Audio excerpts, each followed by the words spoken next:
Oke, jadi materi kita hari ini sudah masuk ke pertemuan 12.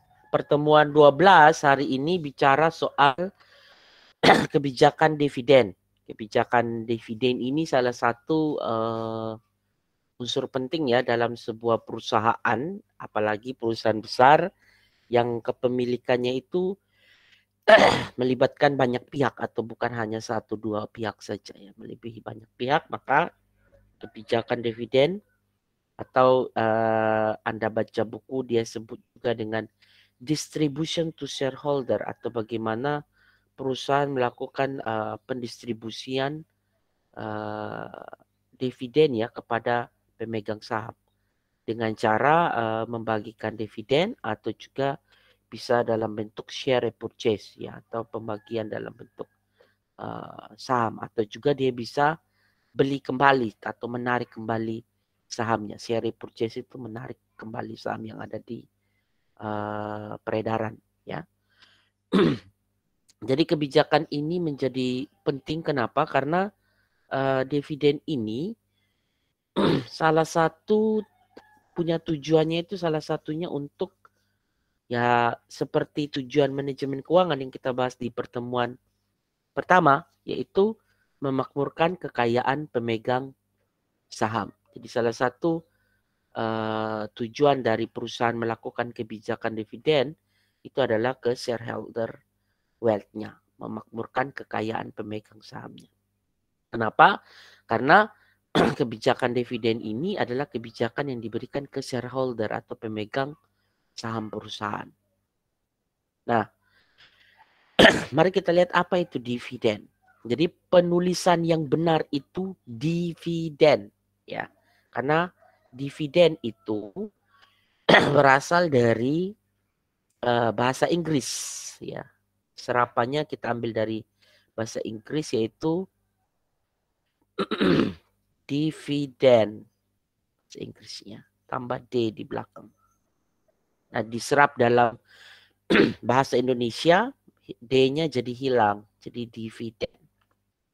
Tapi bukan dividen. Kalau Anda menemukan tulisan seperti ini, itu berarti dia belum memahami manajemen keuangan khususnya kebijakan dividen dengan baik. Nah, dividen ini itu merupakan pembagian laba ya, titik tekannya di sini kepada pemegang saham. Jadi yang dapat laba itu hanya pemegang saham. Nah, sekarang muncul pertanyaan kepada Anda. Apakah kalau saya sebagai debt holder atau pemegang obligasi atau saya pemegang utang di perusahaan tersebut, kalau saya memberikan utang, apakah saya memiliki perusahaan tersebut atau saya memperoleh dividen?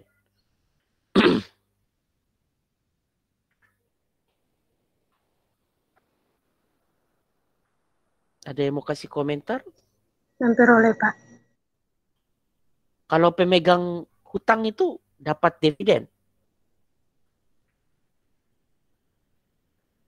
Tidak, Pak. Iya, Pak.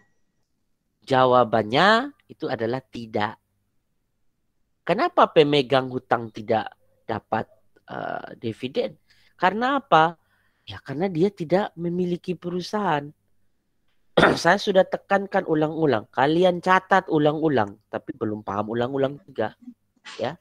Jadi pemegang dividen, pemegang saham, sorry, itu berhak atas dividen. Sedangkan kalau saya pemegang hutang atau saya punya hutang, gitu, memberikan hutang kepada perusahaan atau memberikan obligasi surat utang tersebut kepada perusahaan, saya tidak memiliki perusahaan. Karena sistemnya perusahaan itu akan bayar bunga tiap periode yang sudah disepakati. Gitu loh. Entah dia bayar bulanan atau dia bayar tahunan, intinya membayar hutang, bunga terhadap hutangnya. Makanya minggu sebelumnya, itu pertemuan sebelumnya di minggu lalu, itu kan kita bahas soal struktur modal. Struktur modal salah satu manfaatnya adalah tax shield atau perlindungan pajak. Kalau ini yang kita bahas adalah dari sisi ekuitasnya. Karena perusahaan itu menerbitkan saham dan ada yang memiliki saham tersebut, maka perusahaan bisa memberikan dividen. Jadi dividen itu ada jika perusahaan itu dapat laba. Dan kalau juga diputuskan laba itu dibagikan. Makanya definisi situ adalah dividen adalah pembagian laba kepada pemegang saham. Kalau Anda punya utang ke perusahaan tersebut atau Anda investor yang punya utang ke perusahaan tersebut atau memegang obligasi perusahaan tersebut, Anda tidak akan dapat dividen. Itu ya. Jadi clear ya, makin clear ya ke sini. Anda tolong berpikir bahwa itu di dalam sebuah perusahaan itu kan banyak hal yang harus Anda ketahui ya. Jadi itu kenapa Anda perlu tahu dudukan dasarnya atau konsep dasarnya, karena dalam manajemen keuangan ini ya seperti ini yang Anda harus pelajari. Konsep-konsep seperti ini yang Anda harus amati ya. Terus kebijakan dividen itu menjadi sangat penting ya. Sangat penting. Kenapa? Karena mempengaruhi banyak faktor. Dia pengaruhnya itu banyak faktor. Pertama, prospek perusahaan. Jadi perusahaan yang membagikan dividen itu menandakan atau mempengaruhi prospek perusahaan. Kapan? Di masa depan. Karena kalau kita bicara prospek itu bukan bicara kondisi saat ini. Jadi perusahaan yang bagi dividen terus itu menandakan bahwa prospek perusahaan itu makin bagus. Ada yang tahu kenapa prospek perusahaan itu menjadi sangat penting dari kebijakan dividen tadi? Ada yang bisa berlogika? Kebijakan dividen sangat penting disebabkan mempengaruhi banyak faktor. Salah satu prospek. Kok bisa dividen itu menjadi tanda prospek atau bisa mempengaruhi prospek perusahaan? Kuncinya di mana itu? Ada yang bisa kasih komentar?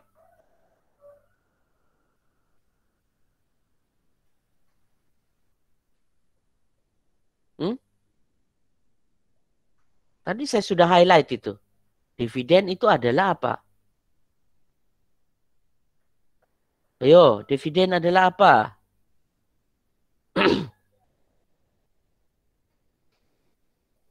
Astaga, baca aja dividen adalah apa gitu. Apa?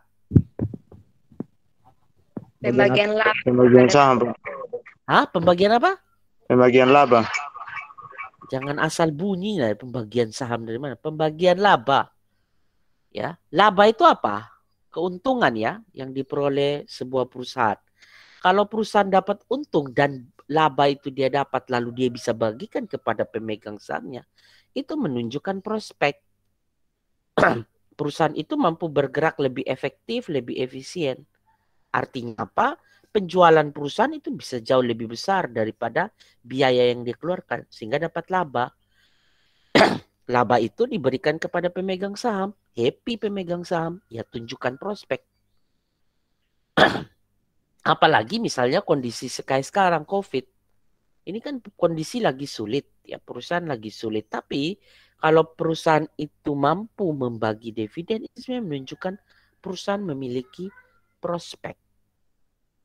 Satu, ya itu faktor yang pertama. Faktor yang kedua itu adalah perilaku investor. Jadi dividen itu juga merupakan cerminan dari perilaku investor di perusahaan tersebut. Jadi ada investor yang ya suka dengan dividen dan ketika dibagikan ya tentu itu adalah hal yang menarik bagi dia. Tapi ada yang mungkin tidak terlalu, dia lebih menyukai capital gain. Nanti kita penjelasan di bagian teorinya atau penjelasan lebih lanjut ke belakang. Jadi kebijakan dividen itu sangat berpengaruh terhadap perilaku karakteristik investor-investor di dalam perusahaan tersebut. Kemudian yang terakhir adalah investasi. Ini jelas ya. Kenapa mempengaruhi ke investasi perusahaan? Karena ketika perusahaan dapat laba itu sebenarnya dia punya dua opsi. Ya. Opsinya itu ya tergantung ke manajer keuangan. Jadi kalau Anda jadi manajer keuangan di sebuah perusahaan, itu laba yang Anda dapatkan di perusahaan Anda itu punya dua pilihan. Yang pertama, Anda bisa istilahnya untuk ya memakmurkan kekayaan pemegang saham, Anda bagi dividennya, Anda share ya, laba yang Anda dapat Anda share dalam bentuk dividen cash misalnya. Tapi di sisi lain, Anda juga bisa pakai untuk kepentingan kepentingan ekspansi. Jadi labanya Anda tahan. Makanya ada istilah atau konsep laba ditahan, return net earning. Untuk apa? Ya untuk keperluan investasi. Jadi kalau perusahaan lebih memilih dividen dibandingkan memilih untuk laba itu ditahan, maka investasi perusahaan itu makin rendah. Dia tidak bisa investasi menggunakan dana internalnya. Karena begitu dia dapat laba, dia langsung memberikannya kepada pemegang saham. Mungkin tidak semua, tergantung ya kebijakan perusahaan itu kan beda-beda. Bisa jadi berapa persen dari total laba itu dia share ya ke pemegang sahamnya. Atau bisa jadi dia keep. Dia tidak bagikan dividen, ya maka investasi perusahaan itu juga akan semakin besar dipakai. Jadi dividen itu punya peranannya banyak sekali ya. Faktor yang bisa dipengaruhi oleh dividen itu jadi banyak. Oke, kita lihat sekarang teori. Ya, teori di kebijakan dividen itu apa saja sih? Sebenarnya teorinya cukup banyak, tapi saya ringkasnya 3 saja di sini. Ini 3 teori yang sering dipakai, tapi pada dasarnya ada teori-teori lain juga yang menjelaskan tentang kebijakan dividen. Saya ingat dulu waktu skripsi itu ada mahasiswa satu saya itu yang teliti soal, saya lupa lagi nama teorinya itu. Jadi nama teorinya itu eat or be eaten. Itu satu teori kebijakan dividen yang baru itu tahun 2000-an kalau tidak salah itu. Nah, itu sebenarnya banyak lagi, ada signaling teori juga, itu bisa menjadi salah satu landasan di kebijakan dividen. Tapi yang kita bahas kali ini cukup 3 saja dulu yang menjadi dasar atau paling banyak dibahas dalam kebijakan dividen.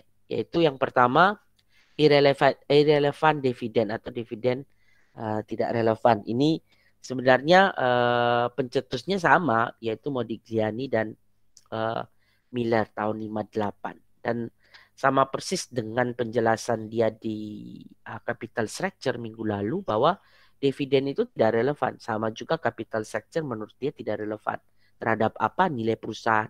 Ya, jadi dengan sejumlah asumsi yang dia bangun, dia menemukan bahwa ketika perusahaan itu mengkombinasikan struktur modal, itu ternyata tidak berdampak ke nilai perusahaan.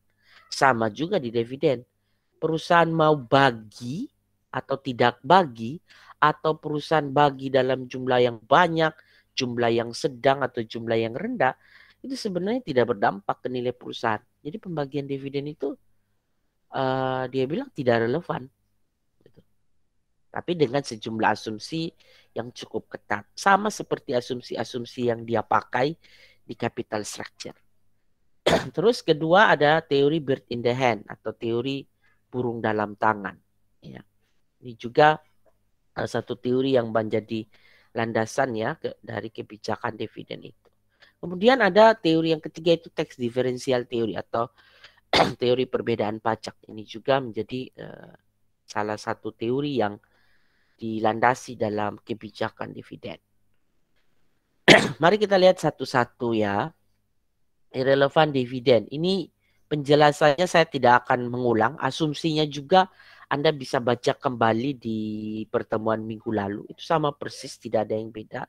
Cuman konteksnya saja. Kalau yang minggu lalu, pertemuan sebelumnya, kita bahas soal capital structure atau struktur modal. Kalau ini irrelevannya ke dividen. Itu sama orangnya, Modigliani dan Miller, ya Franco Modigliani dan Merton H. Miller. Itu dia bilang nilai perusahaan ditentukan oleh keputusan investasi, tapi bukan pembayaran dividen. Jadi Anda mau bayar tidak bayar yang besar tadi 100% atau 90%, berapa persen pun Anda mau bayar, tidak efek. Karena nilai perusahaan itu lebih ditentukan oleh keputusan investasi. Ya. Kemudian pilihan perusahaan bagi dividen, perusahaan itu harus menggantikan dengan saham baru. Ya, dia punya pendapat ya. Kemudian kenaikan pendapatan karena pembayaran dividen diimbangi dengan penurunan harga saham akibat penjualan saham baru tersebut. Jadi ya sama saja.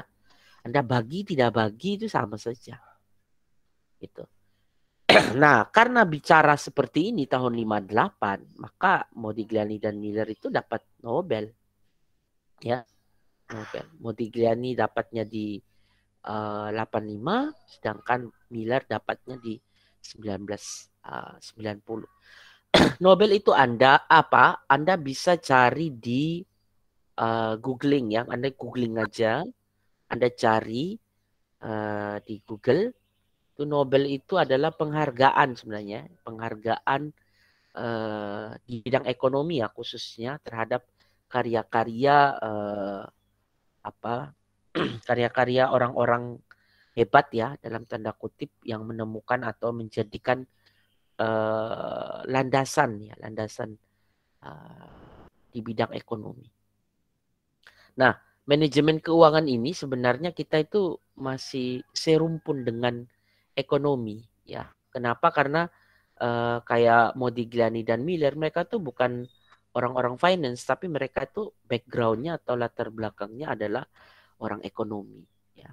Modigliani dan Miller, Jensen and Mackling itu orang-orang ekonomi ya. Jadi kalau baca artikel-artikelnya mereka itu artikel-artikel klasik, itu mereka tergabung dalam economics ya.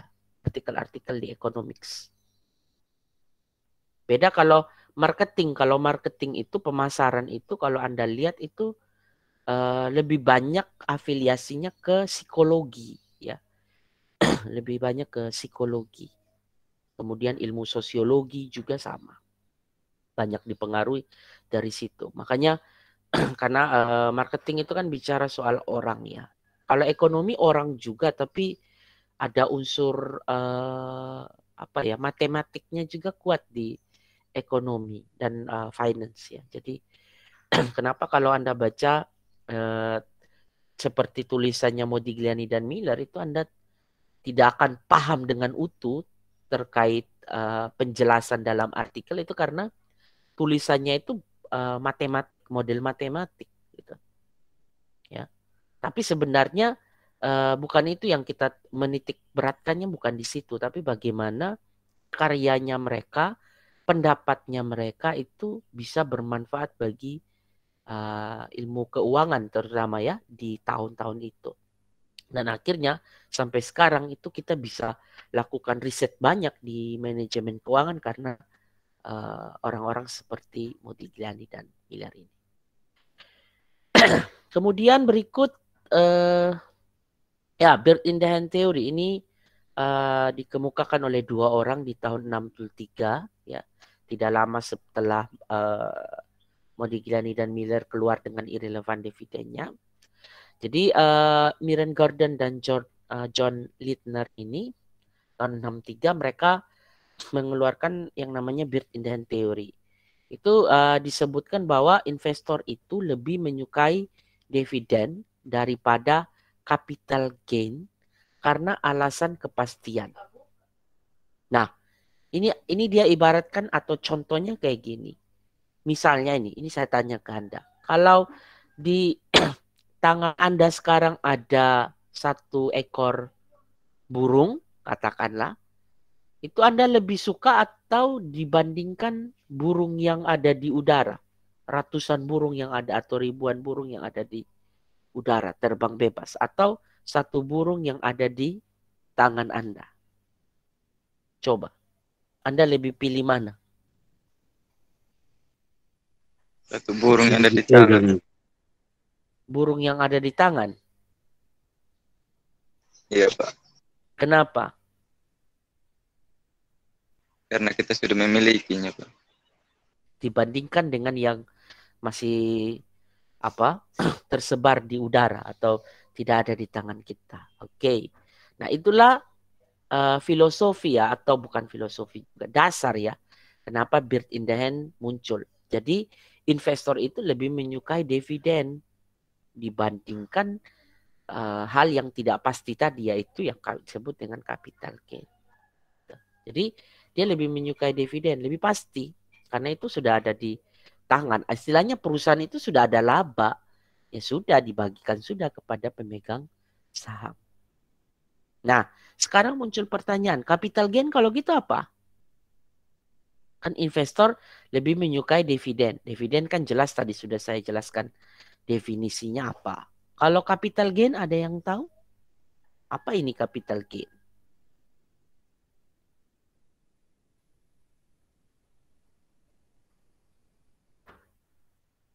Ada yang tahu?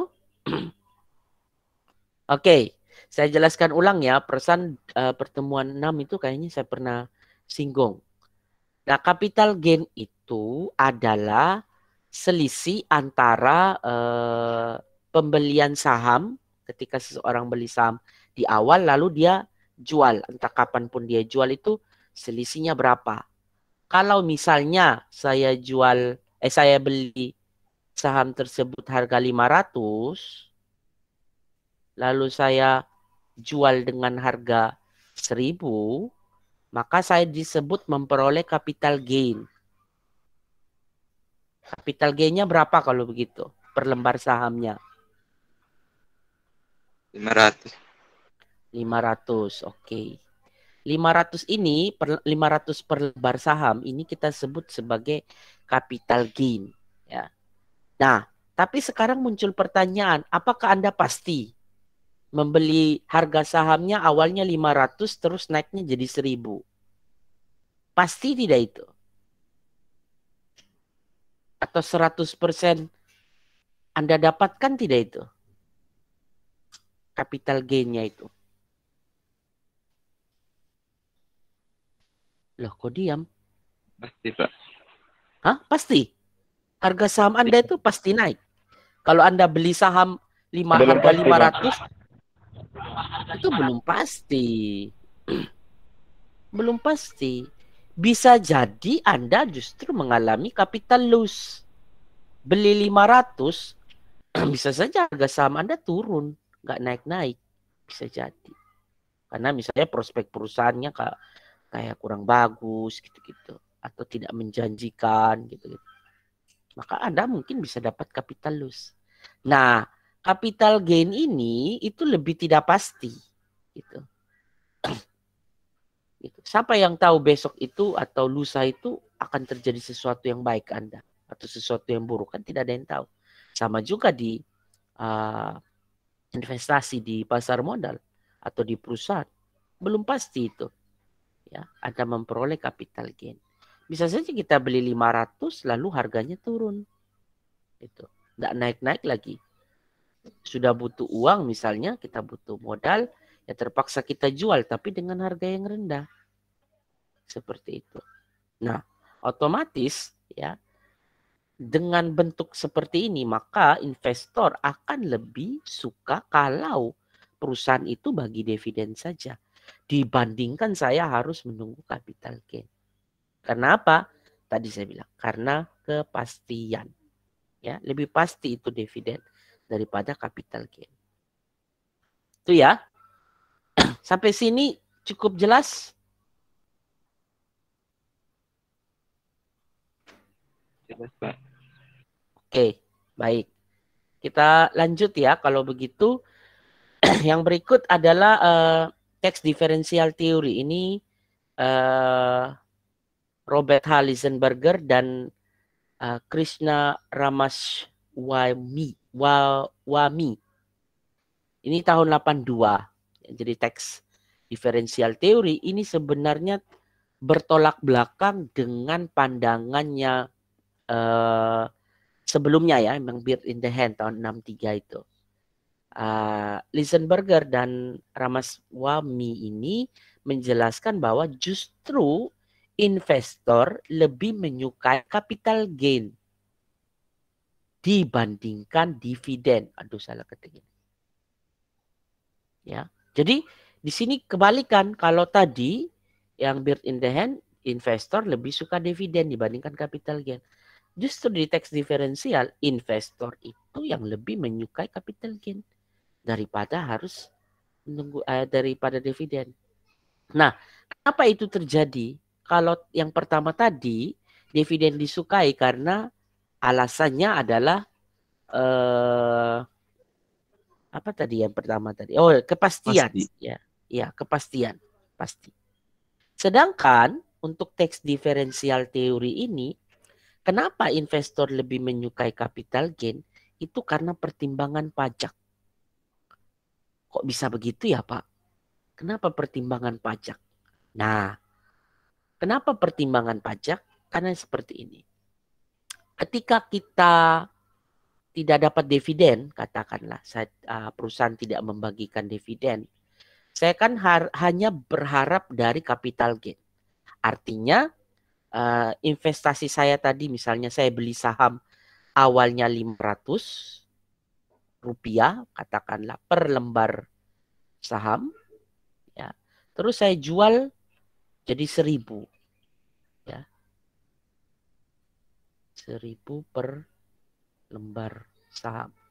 Oke, maka saya akan memperoleh keuntungan 500 rupiah per lembar saham. Nah, waktu saya transaksi, saya jual saham saya ya ke investor yang lain, maka saya kena yang namanya apa? Tax atau pajak. Ya. Tapi yang saya kena pajak ini hanya 1 kali. Ya. Tapi kalau yang namanya dividen itu kena pajaknya 2 kali. Loh, kok bisa Pak kena pajak 2 kali? Gitu. Coba Anda lihat. Yang pertama, perusahaan kan harus bayar pajak toh. Waktu dia memperoleh laba atau kita sebut dengan EAT, earning after tax. Itu laba bersih toh. Nah, laba bersih ini sudah kena pajak tidak? Sudah. Sudah kena pajak. Namanya earning after tax atau laba setelah pajak. Jadi laba tersebut sudah kena pajak oleh perusahaan. Terus ketika laba itu sudah ada di perusahaan, lalu dia mau bagikan, akhirnya ya memutuskan dibagikan kepada pemegang saham. Pemegang sahamnya itu atau investornya itu kena pajak lagi tidak? Saya tanya. Atas pendapatan dividennya itu. Kena tidak? Kenapa? Kena pajak. Maka pajaknya itu kena 2 kali. Perusahaannya kena, gitu. Orangnya juga atau investornya juga kena. Maka oleh karena itu, ya, 2 orang ini ya, dengan papernya ngomong soal teks diferensial itu bilang bahwa ya lebih mending saya capital gain. Tuh. Saya tidak kena pajak ulang-ulang di situ. Ya. Tapi ini tahun 82 ya waktu mereka bilang seperti itu. Tapi dengan adanya berbagai regulasi perubahan pajak saat ini, teori ini kadang sudah tidak berlaku lagi di beberapa kondisi atau di beberapa negara yang peraturan pajaknya itu berubah atau berbeda. Kalau memang ini penjelasan di tahun 82, it's okay lah. Ini masuk akal. Tapi makanya teks diferensial teori ini juga akhir-akhir ini juga makin tidak terlalu dibuktikan karena ya itu tadi regulasi atau aturan-aturan perpajakan di beberapa negara itu mulai berubah. Ya. Dan karena perubahan itulah maka menjadi teori ini sudah tidak istilahnya tidak cocok lagi untuk diterapkan. Tapi dasarnya seperti itu. Kenapa investor lebih menyukai capital gain dibandingkan menyukai dividen. Nah, dividen itu akan dikenakan pajak juga yang lebih tinggi daripada capital gain. Itu alasannya. Jadi pertimbangan pajak itulah yang menyebabkan investor itu, sudah saya tidak ambil dividen, atau saya ya sudah tidak dapat dividen juga tidak apa-apa. Ya. Nah, sekarang dari ketiga teori ini, ya, irrelevant dividen yaitu pemegang saham dapat menciptakan dividennya sendiri tanpa mau besar kecil atau bagi tidak. Kemudian built-in teori dengan investor tadi atau pemegang saham perusahaan lebih menyukai dividen, sedangkan tax diferensial lebih menyukai adanya capital gain. Nah, sekarang jadi pertanyaan kita, terus mana dong yang kita harus ambil ya kebijakan perusahaan itu, kita harus pakai yang mana? Karena ini jadi manajer keuangan ini bingung ini. Seperti apa saya punya kebijakan dividen?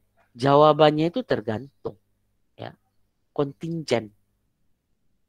Orang kalau di finance itu ya gini modelnya. Di kita ilmu sosial itu tidak ada satu pendekatan, satu teori yang betul-betul mutlak untuk kita percayai atau kita yakini dia bisa membantu kita. Kenapa? Karena itu tadi ya, ya tergantung misalnya perilaku investor saya seperti apa. Ya, makanya tapi hati-hati juga ya. Ingat, tidak semua keputusan itu bisa menyenangkan semua orang, gitu ya.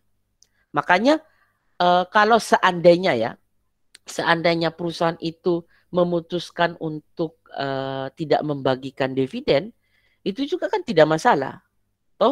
Perusahaan investor itu juga bisa mengambil yang namanya istilahnya capital gain tadi. Gitu. Kalau dia bagi dividen pun ya tidak masalah. Ya investor juga dapat dana atau ya syukur.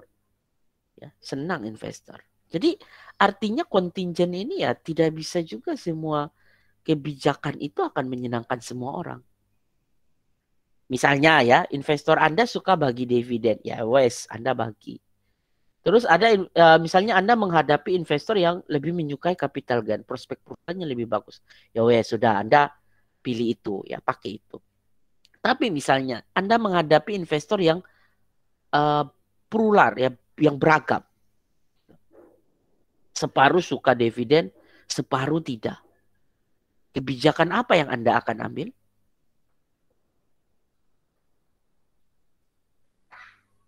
Coba. Kebijakan apa yang Anda akan ambil?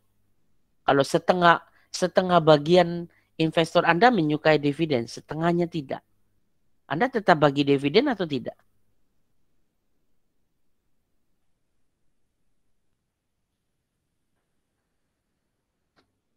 Halo?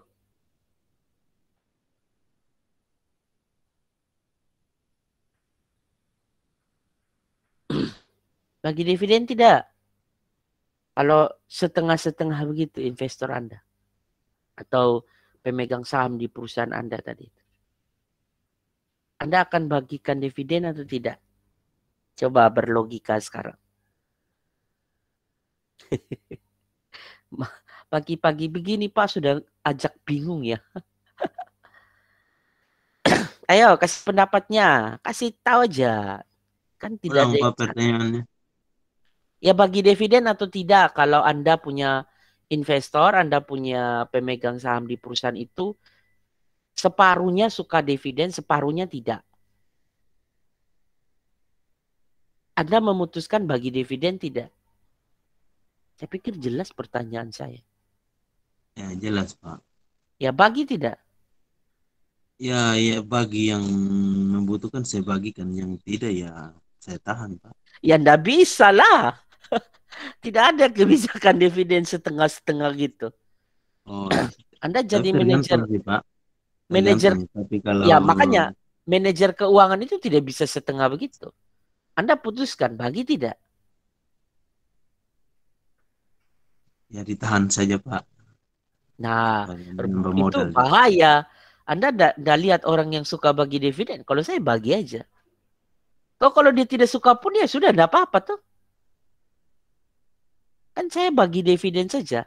Bagi investor yang menyukai ya wes, bagi ya. Tapi kalau tidak pun saya bagi kan enggak efek gitu kan. Makanya kebijakan dividen itu dianggap, makanya ya yang tahun 58 mau di Glenn sudah bilang irrelevant.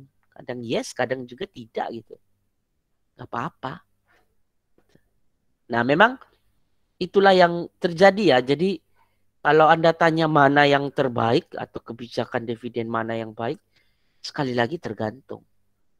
Ini ada satu mahasiswa ya, asisten di kelas A itu yang ngangkat topik soal kebijakan dividen. Ini unik ya, unik kebijakan dividen ini. Dan itu dia menyorotinya di konteks COVID-19. Jadi COVID-19 ini kayak menjadi situasi di mana apakah perusahaan masih bisa bagi dividen atau tidak ya. Sekalipun dia bagi, itu ada beda ya tidak dengan yang sebelum COVID atau kondisi dia normal dan kondisi dia lagi pandemi dan lagi krisis, lagi sulitnya saat ini. Itu lagi diteliti. Itu juga unik ya, unik untuk kita ikuti. Nah, kalau tadi yang pertama saya jelaskan soal kebijakan dividen berpengaruh terhadap apa. Nah, kalau ini justru kebijakan dividen itu apa istilahnya ya? Pengaruhnya itu faktor dividen ini dipengaruhi oleh apa sih? Jadi kalau yang pertama tadi yang ini dividennya jadi X istilahnya. Dividennya jadi variabel X, jadi variabel independen. Dia yang akan mempengaruhi prospek, mempengaruhi perilaku, mempengaruhi investasi. Jadi ini dividen yang jadi drive, ya, jadi faktor yang mempengaruhi. Ya. Kalau yang berikut ini faktor yang mempengaruhi, jadi dividen itu yang jadi Y-nya atau dependent. Jadi sejumlah faktor kayak likuiditas, kebutuhan dana ini itu yang mempengaruhi. Ya. Jadi faktor yang pertama kebutuhan dana jelas ya. Kalau saya mau bagi dividen ya harus ada dana dulu. Kalau perusahaan tidak ada dana ya pasti tidak bisa bagi dividen. Jadi otomatis dividen ini sangat tergantung dengan kebutuhan. Kalau misalnya perusahaan itu misalnya ya punya kebutuhan dana yang besar, bisa saja dia tidak bagi dividen. Karena dia punya kebutuhan dana untuk investasi itu jauh lebih besar. Maka dia memutuskan untuk tidak bagi dividen. Tapi kalau kebutuhan dana untuk investasi dia tidak ada atau peluang di masa depan atau prospek perusahaan tidak ada terlalu besar-besar, ya sudah dia bagikan saja. Daripada uangnya itu tidak dipakai buat apa-apa, mending dia bagikan ke investor. Jadi kebutuhan dana itu juga sangat mempengaruhi kebijakan dividen suatu perusahaan. Kedua, likuiditas itu juga sama. Perusahaan yang liquid gitu. Liquid itu kan cair. Kalau perusahaan itu liquid atau cair tadi, maka dia kan punya kas atau uang tunai yang banyak. Kalau uang tunai yang banyak itu kan kurang bagus kalau likuiditas dia terlalu besar. Maka sebaiknya dia ambil kebijakan dividen kalau perusahaannya terlalu liquid.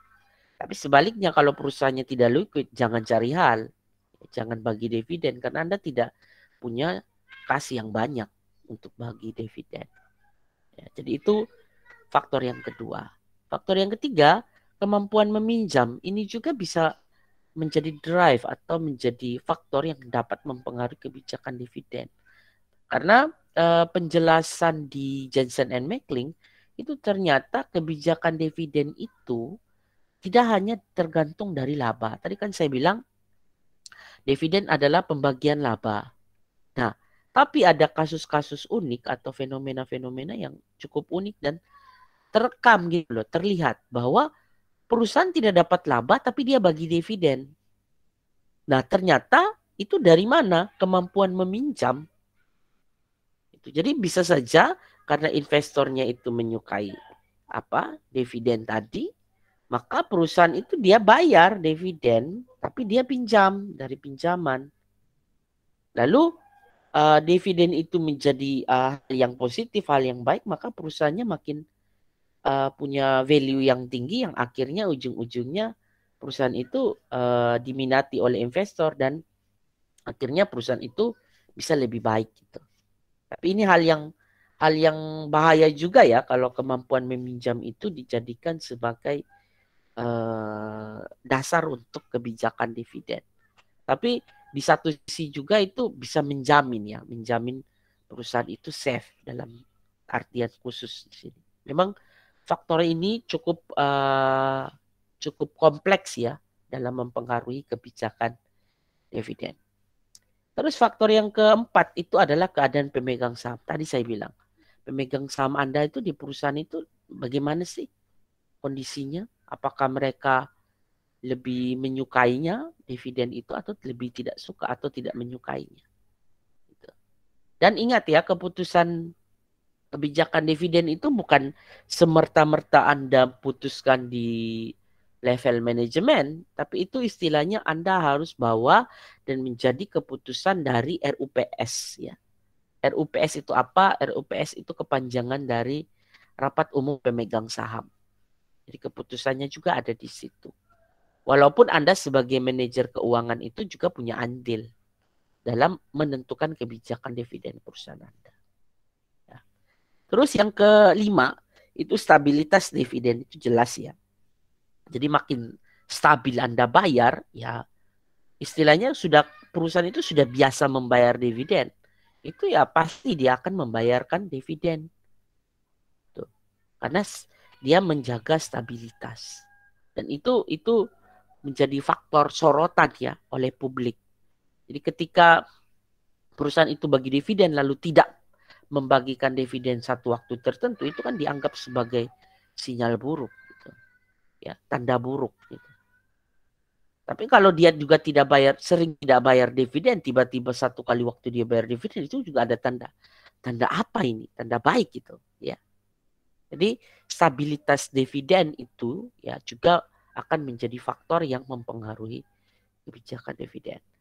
Kalau Anda tanya faktor lain lagi ada, ya banyak gitu. Banyak sekali faktor-faktor yang bisa diukur pengaruhnya terhadap kebijakan dividen suatu perusahaan.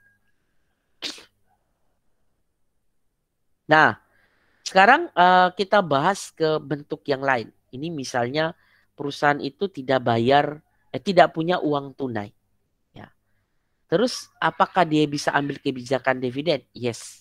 Namanya kebijakan dividen non-cash. Terutama dua yang bagian depan ini. Ya. Ini dua kebijakan pembayaran dividen non-cash yang bisa dilakukan oleh suatu perusahaan. Namanya stock dividen dan stock split. Ya. Kemudian yang ketiga itu ada repurchase of stock. Mari kita lihat satu-satu apa itu stock dividen.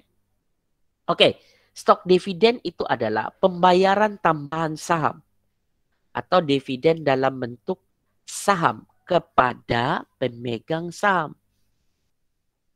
Jadi contoh misalnya ya, saya punya saham, ya, saya punya saham. Si A ini punya saham sebanyak 1000 lembar. Terus si B juga punya saham. Ya. Katakanlah si B punya 500 lembar. Si C juga sama dan seterusnya. Nah, stok dividen ini adalah pembayaran tambahan saham. Jadi perusahaan itu menambah saham. Contoh misalnya dia kasih kebijakan dividen, setiap investor itu saya tambahkan sahamnya.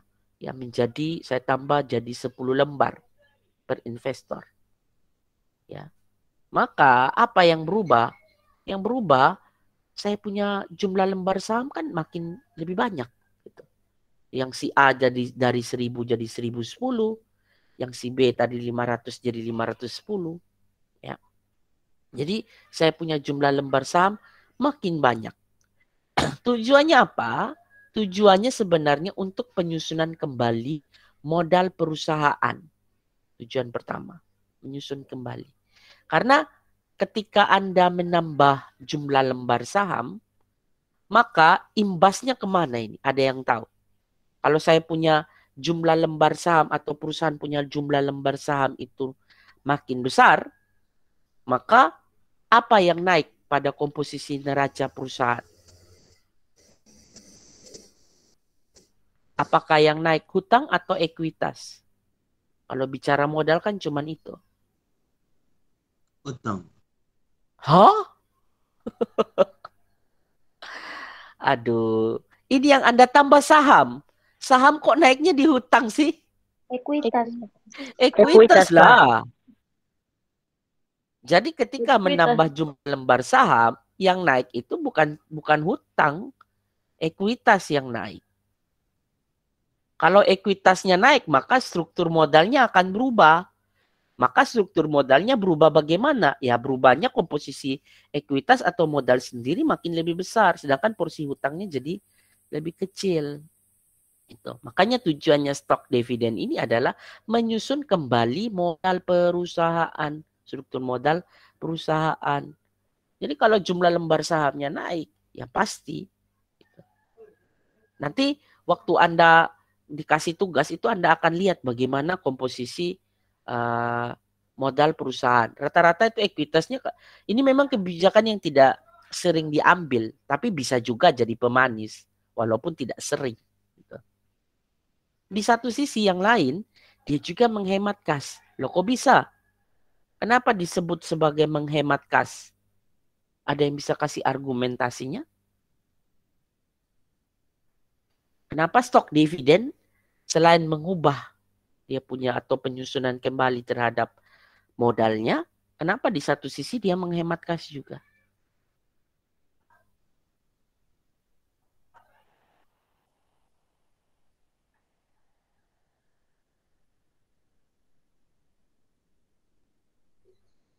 Aduh, kok nggak bisa jawab sih? Sederhana loh. Namanya saja pembayaran tambahan saham. Itu bayarnya pakai kas tidak? Pakai uang tunai tidak? Bagaimana? Pakai kas. Uang tunai. Pakai uang tunai? Kita sudah omong di atas ini tadi, pembayaran dividen non-kas. Terus di sini saya bilang, pembayaran tambahan saham. Pakai uang tunai tidak dia bayar kepada pemegang sahamnya ini? Ya tidak. Dia bayarnya pakai apa? Saham. Dia pakai saham. Tambah saham. Dia pakai jumlah lembar di sini. Bagaimana kalian bisa bilang stok dividen pakai uang tunai? Dia tidak pakai uang tunai. Makanya disebut sebagai, atau tujuannya adalah menghemat kas. Karena tidak ada uang tunai yang keluar. Gitu. Kemudian proporsi kepemilikan atau kekayaan perusahaan juga tidak akan berubah. Kenapa? Karena ekuitas semua orang itu juga naik. Ya proporsi kepemilikannya juga nggak berubah, tidak berefek gitu. Sorry, biasanya ini yang dia kasih bukan jumlah lembar, sorry. Biasanya persentasi. Misalnya saya baginya 1% atau 2% gitu-gitu. Jadi porsi yang dia. Jadi kalau saya pegang sahamnya makin banyak, jumlah lembarnya biasanya dapatnya lebih banyak juga. Makanya di sini proporsi kepemilikan nanti itu tidak akan berubah. Ya. Akan tetap seperti itu. Jadi ini konsep dasar yang dalam tanda kutip cukup berat ya. Tapi Anda harus pahami kalau Anda memang tertarik untuk masuk ke finance. Ya. Kemudian yang kedua stok split. Stok split kalau stok dividen tadi saya bagi saham atau bagi dividen bukan uang tunai tapi dalam bentuk saham. Kalau stok split itu kebalikannya. Dia disebut namanya split. Split itu artinya pemecahan nilai nominal saham ke nominal yang lebih kecil. Hal ini menyebabkan tujuan jumlah lembar saham yang beredar itu makin naik. Tetapi nilai nominalnya jadi turun. Tujuannya apa? tujuannya untuk menentukan harga saham dalam trading range tertentu. Jadi stock split, kalau stock dividen tadi menambah porsi, tapi tidak mengubah proporsi kekayaan, tapi dia menambah tambahan saham ke pemegang saham. Kalau ini justru memperkecil. Misalnya awalnya nilainya 500, itu dia perkecil. Ya. Misalnya dia bagi 2, itu kan jauh lebih kecil, atau dia per 10 bagi 10. Bagi 10 jauh lebih kecil lagi. Tujuannya apa? Tujuannya dia mau turunkan harga sahamnya dia. Karena di pasar itu harga sahamnya biasanya sudah terlalu tinggi. Karena nilai nominalnya memang tidak berubah di pasar ya. Gitu. Tapi ketika dia menurunkan itu, ya otomatis harga di pasar itu akan menyesuaikan ikut turun. Kenapa? Ya karena ini sebenarnya tujuannya tadi harga saham di bursa itu sudah terlalu tinggi.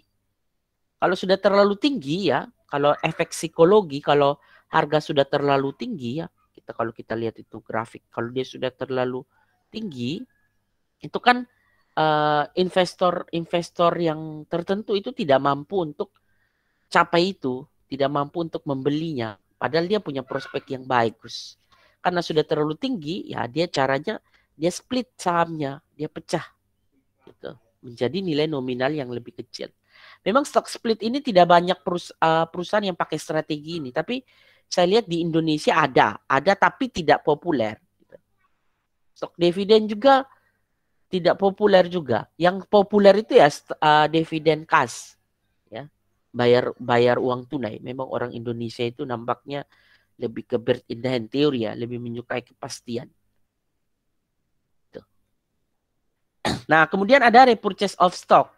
Kalau repurchase of stock ini dia beli kembali. Jadi ini bukan kebijakan non cash ya, dividen non cash, tapi repurchase of stock ini jadi ceritanya perusahaan itu justru mau tarik ya sahamnya, saham yang beredar itu dia tidak mau terlalu banyak.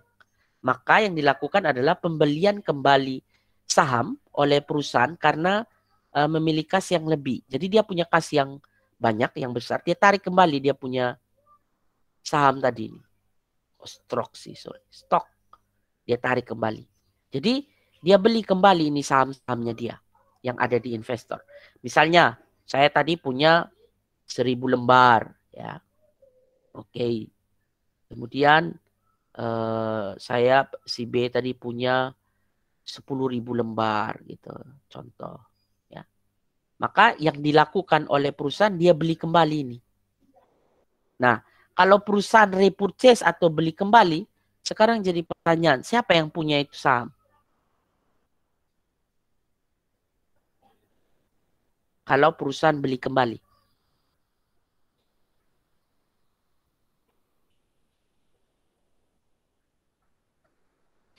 Makin berat ya. Ada yang tahu?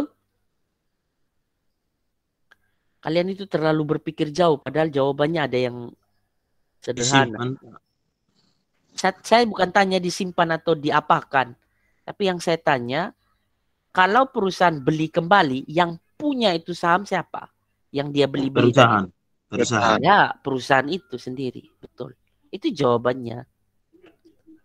Itu saya pancing Anda supaya berlogika. Jadi ketika dia repurchase, yang punya itu adalah perusahaan itu sendiri. Karena dia sudah tarik kembali tadi. Jadi kepemilikannya ada di perusahaan. Nah, kemudian ya tadi tidak ada kesempatan investasi yang menguntungkan di masa yang akan datang. Jadi ya sudah, daripada uang saya ini tidak diapa-apakan, ya saya beli kembali. Tapi bukan bagi dividen ya. Ini istilahnya dia pakai uang tunai tapi beli. Sahamnya itu dibeli.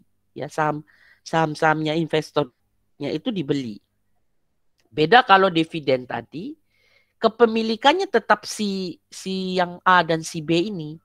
Hanya saja saya bagi dividen, saya kasih. Oh, kalau punya 1000, yang saya bagi sekian banyak. Gitu. Kalau B pasti lebih banyak karena kepemilikannya banyak. Itu kalau dividen cash. Tapi ini repurchase, saya beli. Jadi ini kepemilikan itu pindah ke perusahaan. Kalau bagi dividen cash tadi kepemilikannya tidak.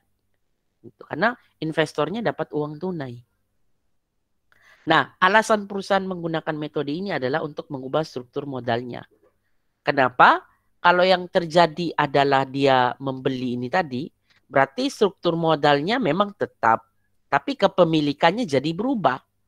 Ownership-nya jadi berubah. Gitu. Awalnya si A dan si B yang punya, tapi ketika dia repurchase, maka kepemilikannya itu jadi berubah. Maka structure modalnya atau ownership-nya, kepemilikannya jadi berubah. Selain itu, perusahaan itu akan melakukan penggabungan usaha dengan perusahaan lain. Nah, itu bisa juga. Jadi, repurchase of stock itu bukan berarti membeli sahamnya sendiri.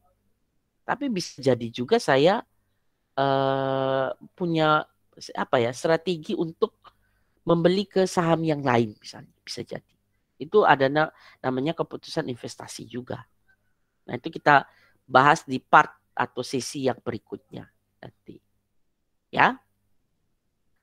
Nah, sekarang bagaimana kita mengukur ya sebuah kebijakan dividen atau distribution to shareholder tadi ya. Nah, yang pertama ada pengukuran yang kita sebut sebagai dividend payout ratio atau DPR. Ini tolong dicatat ya rumusnya ini. Nah, DPR ini kepanjangan dari tadi saya bilang dividend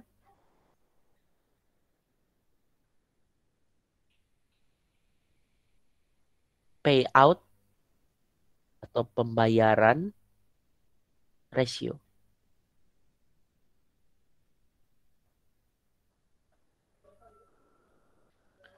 Ini didapat dari dividen per share dibagi dengan earning per share.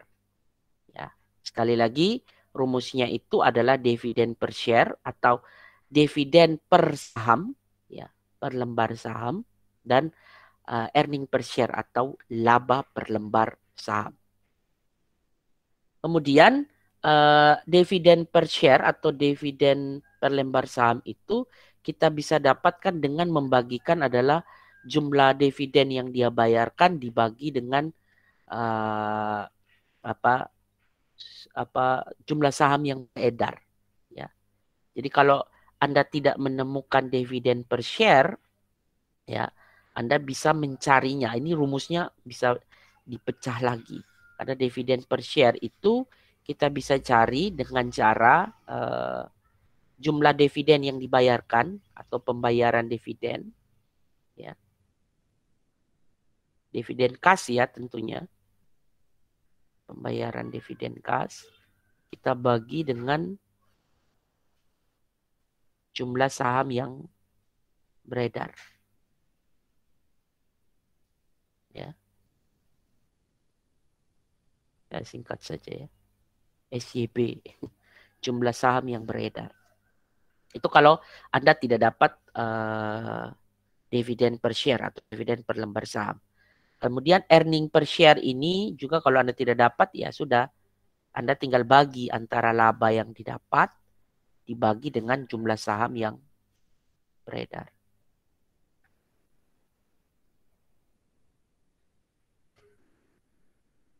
Itu pecahannya. Kemudian dividen yield. Ya, dividen yield rumusnya hampir mirip, cuman pembaginya beda. Kalau dividen payout ratio, pembaginya adalah earning per share atau laba per lembar saham. Kalau dividen yield, dividen per share dibagi dengan market price per share. Market price per share ini, ya itu yang tugas keberapa dulu yang saya pernah minta Anda cari harga saham itu. Jadi harga saham penutupan, misalnya kalau dividennya, kalau Anda hitung dividen tahun 2019, berarti nanti Anda cari market price atau penutupan harga saham suatu perusahaan di akhir tahun 2019. Begitu. Oke, ini sudah dicatat ini? Sudah, Pak. Sudah ya? Belum, Pak. Belum. Belum Pak, tinggal sedikit lah Pak. Oke, baik. Ini Kalau earning per share apa saya punya bahasa Indonesia, Pak? tadi saya sudah bilang laba per lembar saham itu. Oh ya, siap, Pak.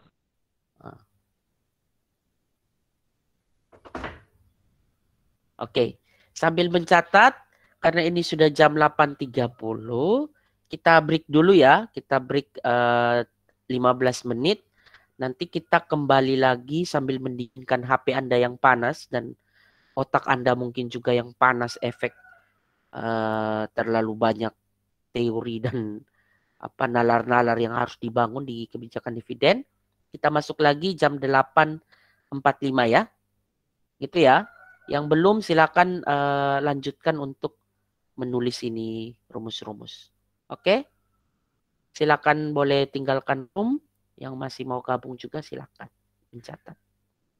Oke.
Oke. Tadi rumusnya sudah ya? Sudah dituliskan. Share.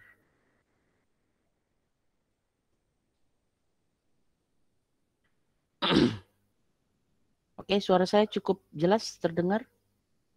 Jelas, Pak. Jelas, Pak. Oke. Ini sudah terlihat? Sudah, Pak.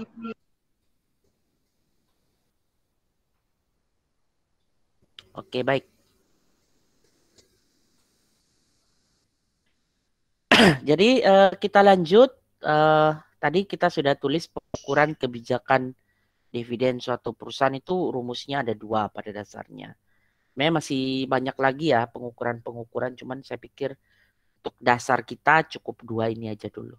Nah, sekarang coba kita menghitungnya atau mengukur kebijakan dividen di perusahaan real. Kita pakai contoh yang sebelum-sebelumnya itu pakai laporan keuangan dari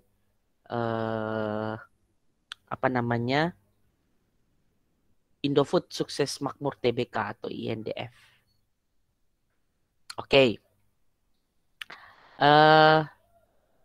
Di sini kita diminta untuk latihan soal untuk menghitung dividend payout ratio dan dividend yield pada perusahaan terlampir. Sudah ada di Anda punya materi yang sudah saya kirimkan ke Google Classroom. Itu kita pakai laporan keuangan INDF atau Indofood Sukses Makmur Tbk tahun 2019.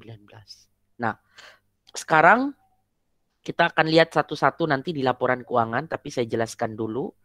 Yang kita hitung pertama itu di rumus ini adalah dividen per share dibagi earning per share. Nah, kebetulan di laporan keuangan itu dia tidak langsung sajikan DPS-nya atau dividen per share-nya. Tapi dia punya data dividen dan saham beredar. Nah, data dividen ini nanti Anda ceknya di laporan arus kas.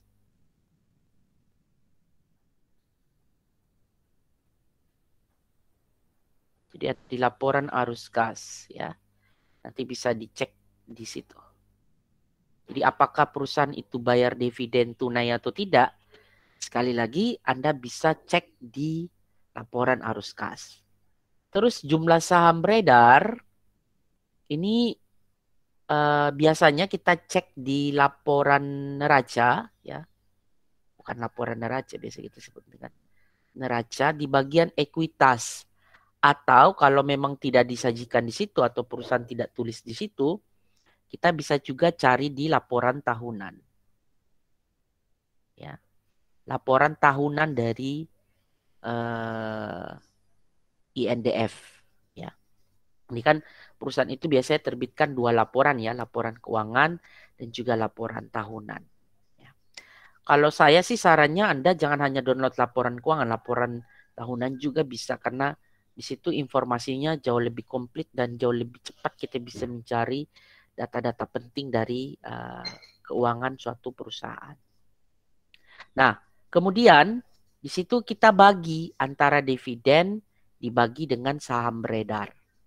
Nah, sekarang coba Anda bagi dividennya itu 1.501.453.000.000. Kita bagi dengan jumlah saham yang beredar 8.780.400.000 lembar saham. Coba dibagi ini, nilai ini. Apakah betul kita dapat ini 171?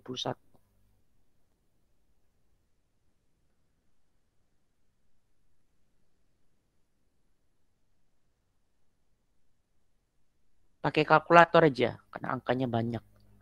Iya, Pak, hasilnya. 171 rupiah ya? Iya, Pak. Oke.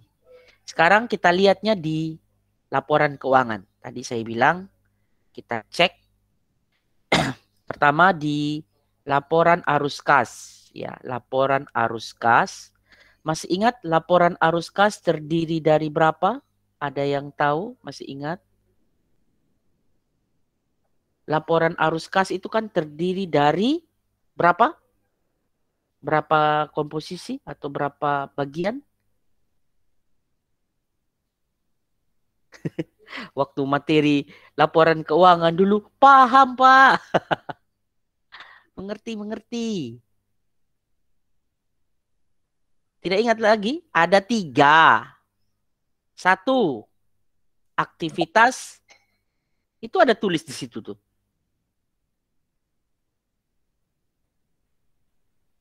Astaga. Aktivitas. Aktivitas operasi. Terus aktivitas operasi, aktivitas apa lagi? Kalau saya tidak kasih tunjuk, tidak tahu.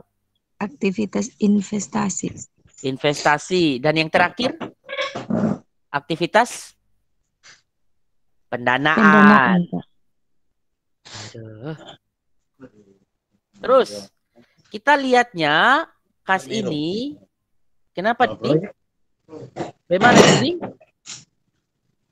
Jadi ada pertanyaan? Tidak, Pak. Oh ya, oke. Matikan mic-nya. Oke. Nah, kalau dividen itu kita lihat dari mana? Aktivitas mana? Aktivitas pendanaan. Ya, di situ nanti perusahaan akan bilang pembayaran dividen. Ya, ini. Coba lihat di sini. Dia sebut dengan pembayaran dividen. Nah, ini. Dividen kas. Ya. Senilai ini 1.501.453.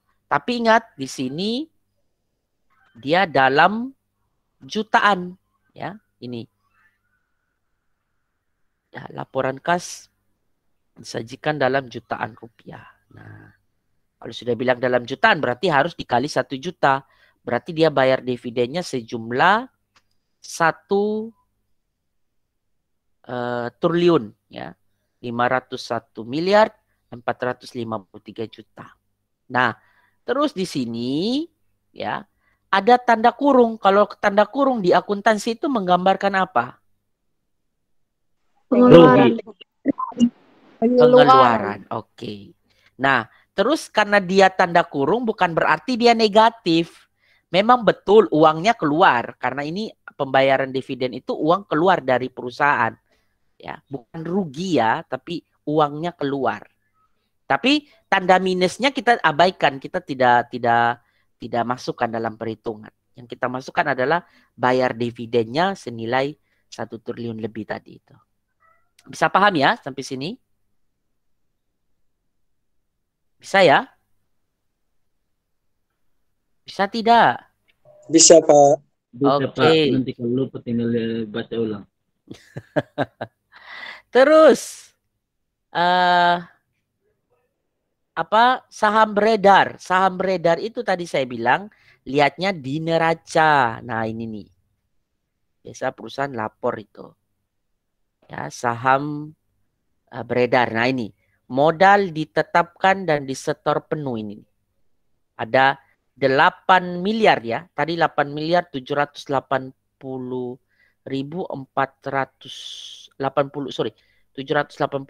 juta 400.000 ya. Padahal dia masih ada angka lagi 426.500 ya. Tapi ya pembulatan. Atau kita bisa cek juga di sini di laporan tahunan itu di sini kita cek di sini nih. Share outstanding atau jumlah saham yang beredar ini. Ini. Sama aja nilainya ya. Dan ini dalam million atau dalam juta ya. Jadi sama nilainya ini.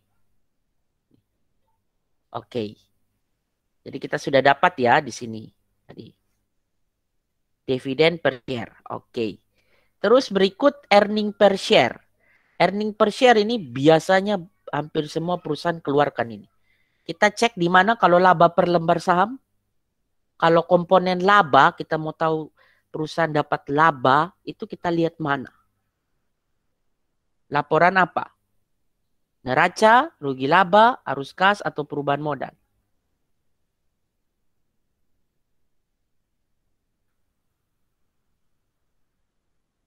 Laba, aduh. Akuntansi. Laba. Halo.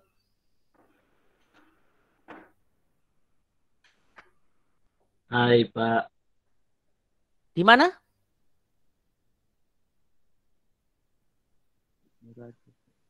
Di mana? Di mana? Saya tidak dengar. Sorry. Laporan laba rugi, Pak. Laporan laba rugi toh. Astaga. Anda ini harus kuasai. Anda yang tertarik dengan finance itu harus kuasai betul ya. Tuh. Nah, sekarang coba kita lihat ya, di laporan laba rugi. Ya. Rugi laba rugi ya. Dia menang. Laba rugi ya, laba rugi. Laporan laba rugi. Masih sama dinyatakan dalam jutaan rupiah. Cek paling bawah. Tapi ini sebenarnya kalau sudah dibagi dia angka penuh ini. Ya. Dia sudah bilang angka penuh. Laba per saham dasar. Atau di Inggris kan basic earning per share. Earning per share kan. 2019 itu senilai Rp559. Ya. Makanya di sini kita taruh ini sama ya. Earning per share-nya 559. Oke. Sampai sini bisa? Bisa tidak? Bisa. Bisa Pak. Oke, sekarang kita hitung DPR. DPR sudah kita bisa hitung. Ya. DPR kan rumusnya tadi dividen per share dibagi earning per share. Dividen per share 171, earning per share 559. Coba Anda bagi, betul tidak? Hasilnya 0,3059.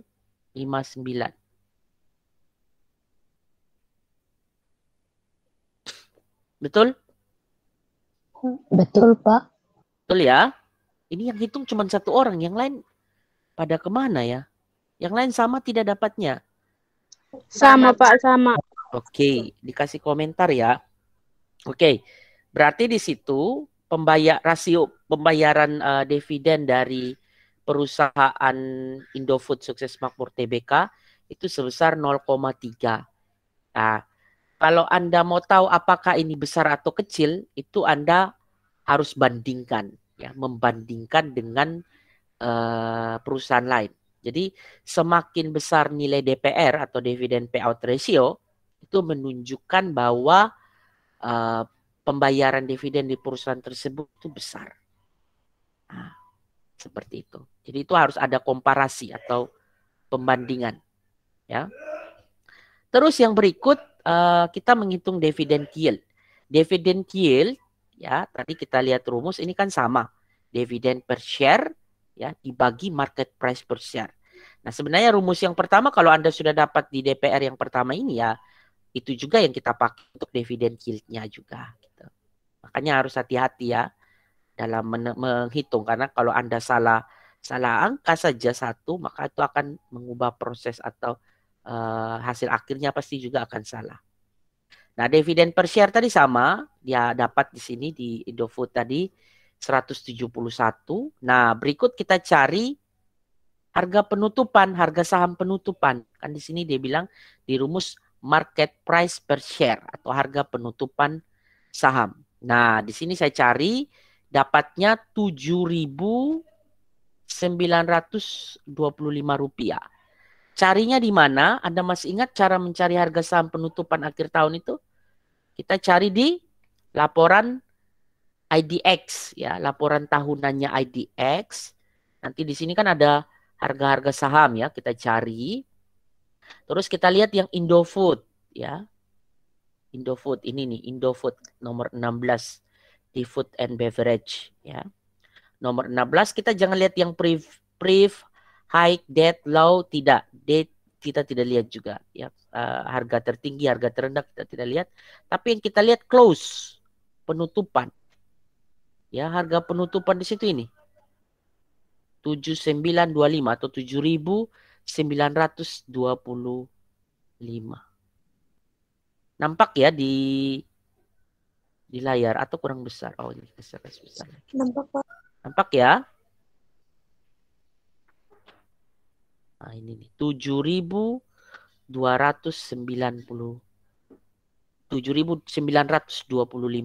rupiah. Oke. Kita masukkan sudah ke sini nilainya 7.925. Oke. Lalu kita bagi antara dividen per share dengan dia punya harga atau market price per share-nya tadi. Coba kita bagi 171 dibagi 7.925.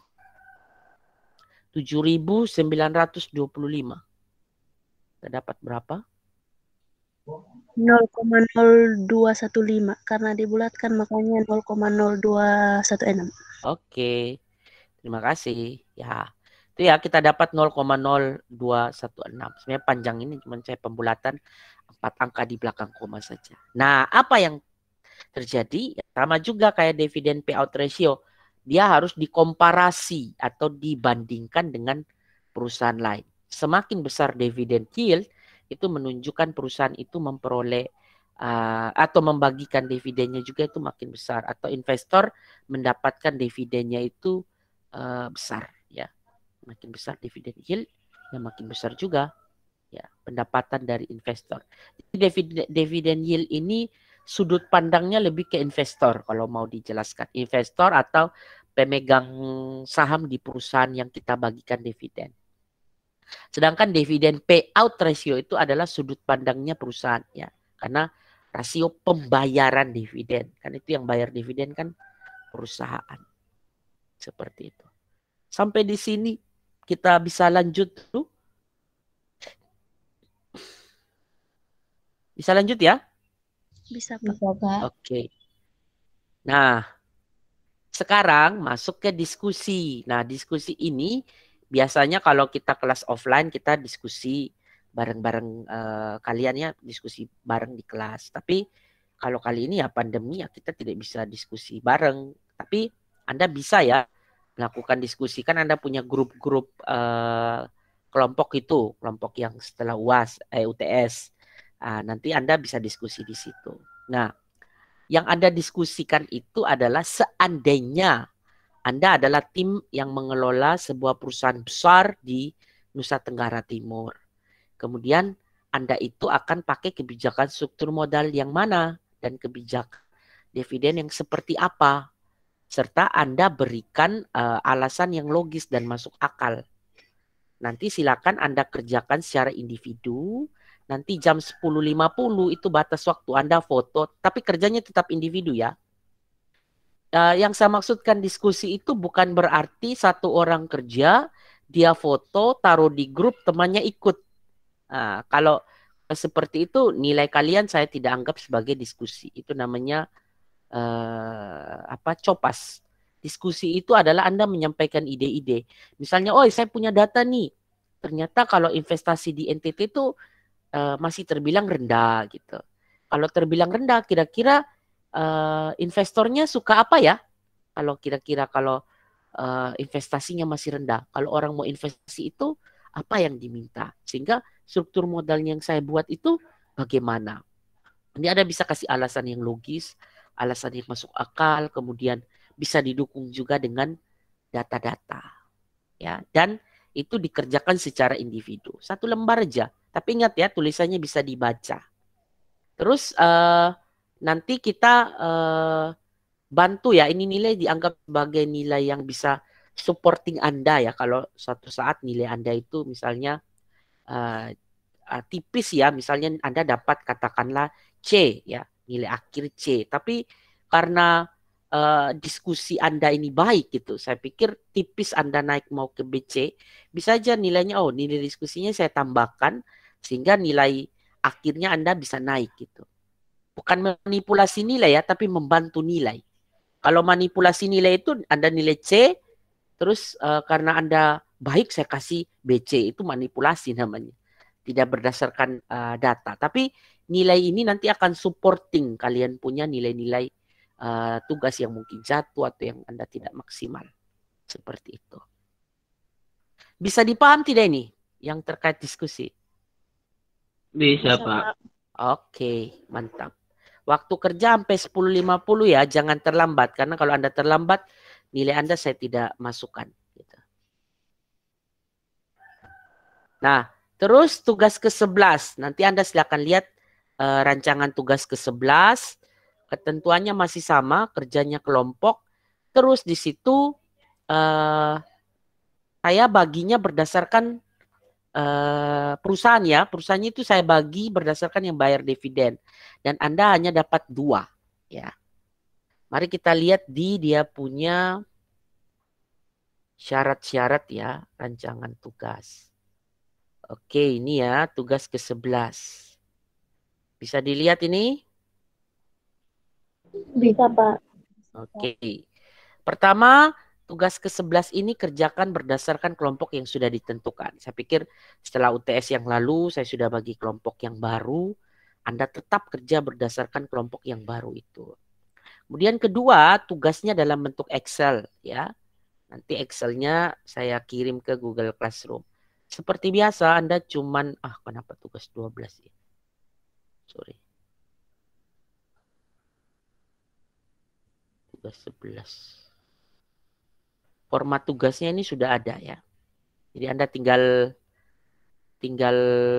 download saja, Anda isi nilainya karena rumusnya sudah saya pakai di situ. Nanti isi nama kelompok, kalau tidak aktif tulis saja. Ya, terus nama perusahaan dan kode seperti biasa dan saya hitung dividen payout ratio dan dividen yield. Serta dijelaskan ya, ingat tadi saya bilang perbandingan, dikomparasi gitu-gitu. Kemudian apa lagi yang berikut? Oh ini. Lihat kembali laporan keuangan perusahaan tahun 2019. Jadi masing-masing kelompok nanti dapat 2 perusahaan. Kemudian nilailah kebijakan dividen 2 perusahaan dengan menggunakan rumus dividen payout ratio maupun dividen yield. Kemudian perusahaan ditentukan oleh dosen. Jadi kami sudah tentukan dan jelaskan perbandingan antara DPR dan dividen yield dari 2 perusahaan tersebut. Lembar outputnya dalam bentuk lembar kerja Excel. Kemudian untuk tugas ke-11 ini dia. Asisten Anggi? Iya, Pak. Tolong difoto ya. Oke, siap. Ya. Kelompok 1 itu dapatnya DILD dan DLTA. Kelompok 2 DMAS dan DPNS. Kelompok 3 DVLA dan DIAN. DYAN. Kemudian kelompok 4 EKAT dan EPMT. Kelompok 5 FISH. FISH dan GEMA. Ya. Kelompok 6 GAMS dan GGRM. Kemudian kelompok 7 GMFI, GMTD. Kelompok 8 GPRA dan HEAL. HEAL. Kelompok 9 itu HITS dan HMSP. Kemudian kelompok 10 itu hoki dan HRTA. Kelompok 11 ada HRUM, RUM, dan ICBP. Kelompok 12 IDPR dan IGAR. Kelompok 13 IMPC dan INAI. Kelompok 14 INDR dan INKP. 15 INPP dan IPCC. 16 INTP dan IPCM. Kelompok terakhir IPOL dan ITMG. Oke, cukup jelas ini. Nanti saya share juga di Google Classroom ya. Terus Anggi juga sudah foto. Oke. Baik, ada pertanyaan sampai sini atau tidak?